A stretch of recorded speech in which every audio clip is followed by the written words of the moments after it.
Welcome back to the Comfy Chairs, a podcast from 123 Limited. This is your host, Kate, and today's episode is a comfyHQ installment. This is where we tackle leadership questions that don't always have easy answers. Today, we're talking about two topics that trip up even seasoned leaders: setting boundaries with your team and finding the courage to step into tough conversations. Both are about one core thing: showing care while still leading with clarity and courage. How do I set boundaries without seeming unavailable to my team? Interestingly, this question raised a bunch of questions for me, so I'm going to respond by asking and answering those, starting with, why are boundaries important?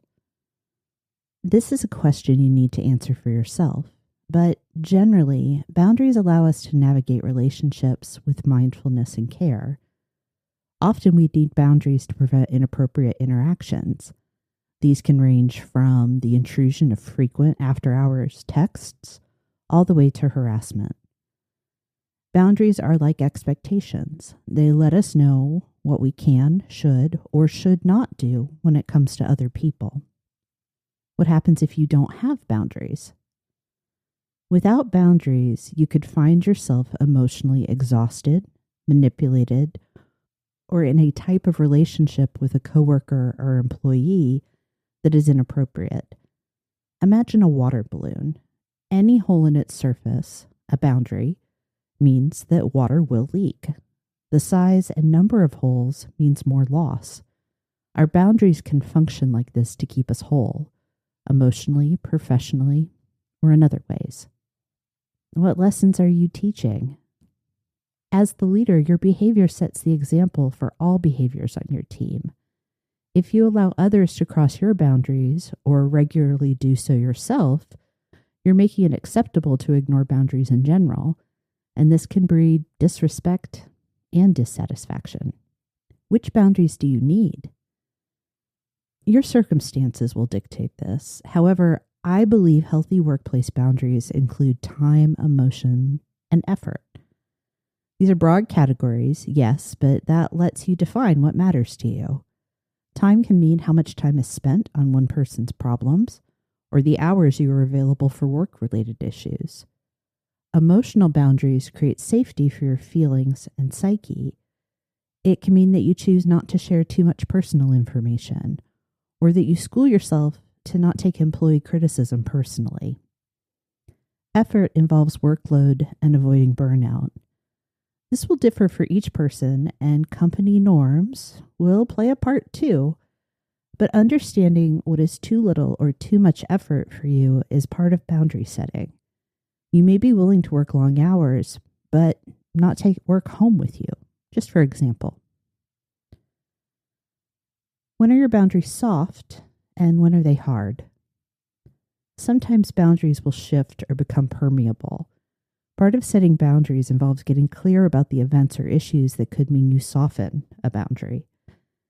You may have a boundary about phone calls to your home. This is a good and acceptable boundary. But what if an employee suffers a loss? Will you hold a hard boundary then? Whether or not you will is up to you. But without clarity here, you can either experience constant violations of your boundaries, essentially meaning you're operating without them, or you become too rigid and intractable. How will you communicate this as you make changes? If you're setting boundaries now, my guess is you've not been clear about them so far. So like any change, taking the time to communicate with your team is vital. How you do this can depend on your team's culture and your relationships. It could be okay to share what behaviors are changing in one-on-one meetings or in a team setting. Use your best judgment here. Whatever you do, avoid communicating about this out of frustration or in a way that could place blame. What are the consequences for crossing these boundaries once you've set them? Bringing up consequences here may surprise you, but this is important. For one, when leaders set boundaries, it is about their choices and behaviors. Let's take the late night phone call, for example. An employee calls you at home.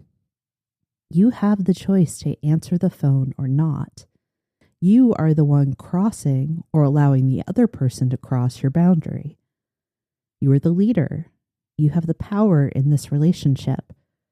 If you've struggled with boundaries in the past, you need the support of reasonable consequences to help you manage the behavior change you're trying to achieve.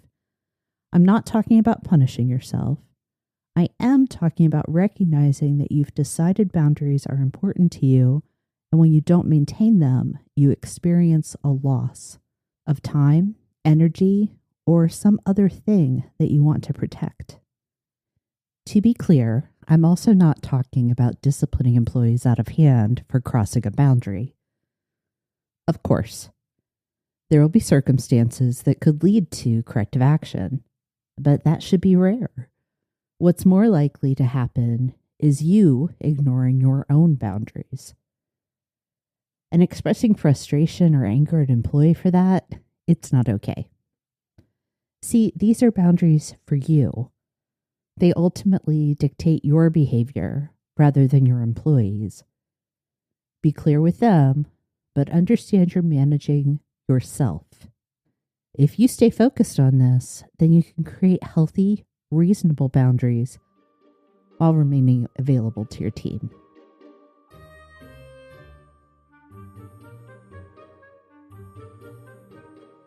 What should I do if I notice I'm avoiding a tough conversation? You are not alone, leader. We all do this at some point. But what separates the people who habitually avoid tough conversations from those that step into them? Before we go there, though, let's address what could be contributing to avoidance. A key factor, maybe even ultimately the only factor, is fear. This is fear that comes in many flavors. You could be worried and hesitant because you think you don't know how to have a tough conversation. This is a fear caused by a perceived lack of skill. Or your fear may be rooted in perfectionism. You delay because you only want to have the conversation when you're certain it will go well. Maybe you're afraid that you'll anger or even hurt the other person, or that nothing will change, or you're comparing the present to a past bad, negative circumstance. I could explore the types and causes of the fears that drive us to avoid confrontation forever. But what matters more than the fear that tells you not to speak up are the reasons why you should step into a difficult conversation. I think the motivation behind leaders doing hard things stems from one source, one why. It's because they care. This type of care has many facets. Care for the individual, care for the customer, care for the company, care for the work and the mission. When you let yourself care for, say, a colleague's reputation more than you do for your own comfort or convenience, the choice to have a tough conversation becomes inevitable. Identifying the reason to care, the underlying purpose of the conversation, equips you to begin. When faced with a tough conversation, there have been times when I've sat myself down and written about this.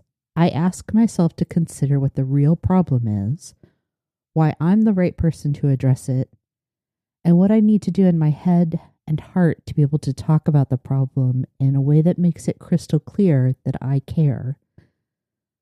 Not only does this help me stay connected to my reason to care, it also gives me an outline of what to say. Both of these are good steps to prepare for an encounter that will involve hard things and big emotions. In addition to knowing your reason to care and preparing yourself, there is one other practice that will make you more effective and even courageous when you have to hold a tough conversation. Stick to the facts. This could mean you recount observed behaviors or share outcome measures, like productivity numbers. It definitely means that you avoid assuming you know the other person's thoughts or motivations. If we expand on the example of talking with a colleague whose reputation is at risk, it could sound like this. Micah, I want to share an observation with you from the quarterly board meeting where you presented the updated marketing plan. I know the chair had a lot of questions, and other board members pointed out some missing information and errors. I don't know if you saw how the chair responded when you told her that you were presenting a draft and not the final version. This is a statement of what the speaker observed, grounded in facts and referencing real events. Additionally, we're not assuming that Micah saw what we saw, so the final sentence is tentative and while not a direct question, it invites dialogue. So what comes next? You may need to elaborate with more details, and then you share your reason for speaking. I thought you probably didn't see her reaction since you were at the lectern. I saw her facial expression change. She frowned and then pulled out a pen and started marking up her copy of the plan. She was shaking her head like she didn't agree. I mean, obviously, I don't know her thoughts, but I do know others were watching her. I want you to know about this so you aren't blindsided if you get more questions. This is pretty straightforward. What if you need to go deeper and tackle something even harder for your colleague to hear? Well, the same guidelines apply. Care and facts.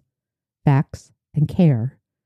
Wrapped up in an invitation to share in the conversation. Will it always go well? No. But the chance of experiencing discord isn't a reason to avoid the opportunity to be brave and to care about someone else. So when you catch yourself dodging a tough conversation, pause and remind yourself of two things. You care and you have facts. Lead with those. Caring helps you choose courage over comfort, and facts give you the ground to stand on. It can be hard, but great leaders know it matters to lean into challenges, big and small. Thanks for joining me today. Remember, leadership isn't about being perfect. It's about practicing. Setting healthy boundaries and choosing courage in tough conversations are practices that keep you, your team, and your work moving forward with care. If today's conversation sparks something for you, please share it with a colleague or send me your own leadership question. Next week, I'll be back with a conversation about conscious leadership. Thanks for listening.